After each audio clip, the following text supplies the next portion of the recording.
तो आज हम लोगों को बल के प्रभाव के बारे में पढ़ना है। बल के प्रभाव के बारे में पढ़ना है कि बल कहाँ कहाँ पर लगता है, बल के द्वारा हम क्या क्या कर सकते हैं, बल कितने प्रकार के होते हैं, इसी के बारे में पढ़ना है। तो सबसे पहले आज का क्वेश्चन है कि बल के प्रभाव को लिखे अथवा बल के द्वारा कौन कौन सी क्रिया की जा सकती है। तो हम कैसे लिखेंगे, इसके लिखने का तरीका है कि बल के निम्नलिखित प्रभाव है। क्या बल के निम्नलिखित प्रभाव है, मानी बल के द्वारा हम क्या कर सकते हैं। तो बल के द्वारा हम क्या कर सकते हैं, पहला है बल के द्वारा किसी वस्तु की आकृति को बदला जा सकता है। दूसरा है बल के द्वारा किसी वस्तु की विराम की स्थिति से उसे गतिशील अवस्था में ला सकते हैं। तीसरा नंबर है कि बल के द्वारा गतिशील वस्तु को हम क्या कर सकते हैं, उसे विराम की अवस्था में लाया जा सकता है। चौथा नंबर क्या है, बल के प्रयोग करके हम किसी वस्तु को क्या करते हैं, उसकी गति को हम बढ़ा सकते हैं या घटा सकते हैं। ये हमारा बल का प्रभाव है।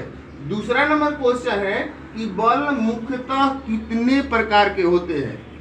बल मुख्यतः कितने प्रकार के होते हैं। तो बल मुख्यतः दो प्रकार के होते हैं। कौन कौन को होता है भाई, तो पहला नंबर है कि संपर्क बल है, दूसरा नंबर है असंपर्क, संपर्क असंपर्क।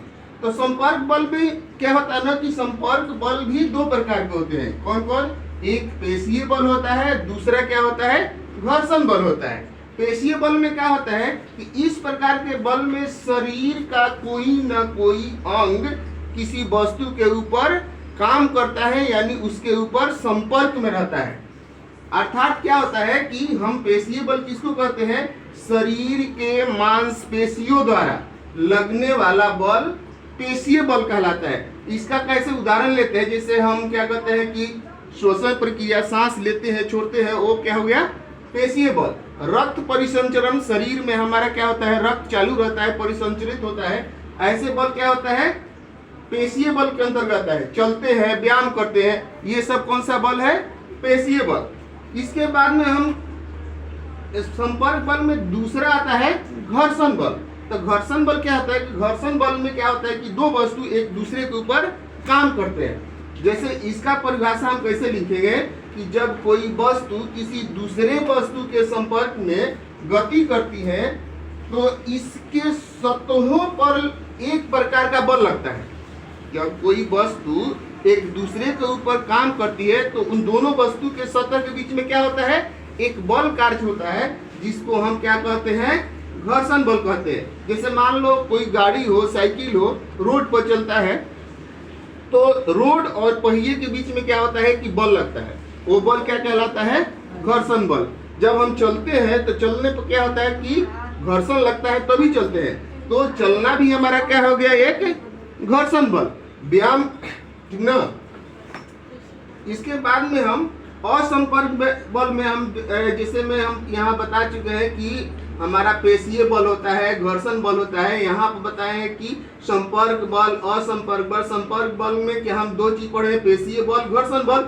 असंपर्क बल में हमको पढ़ना था क्या चुंबकीय बल, ठीक ना, गुरुत्वाकर्षण बल। तो पहले हमको गुरुत्वाकर्षण बल किसको कहते हैं, इसके बारे में जानना है कि ब्रह्मांड में बहुत सारी चीज है। ब्रह्मांड में सूर्य, तारे, चंद्रमा, पृथ्वी, ये सारे है ना, ये ब्रह्मांड की सारी वस्तुएं हैं। ये अपने द्रव्यमान यानी भार, वजन के अनुसार एक दूसरे पर क्या करते हैं, बल लगाते हैं।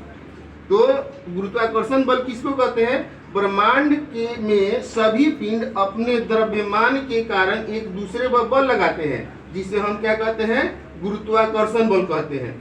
उसी प्रकार चुंबकीय बल किसको कहते हैं, तो चुंबकीय बल के बारे में पीछे तुम लोग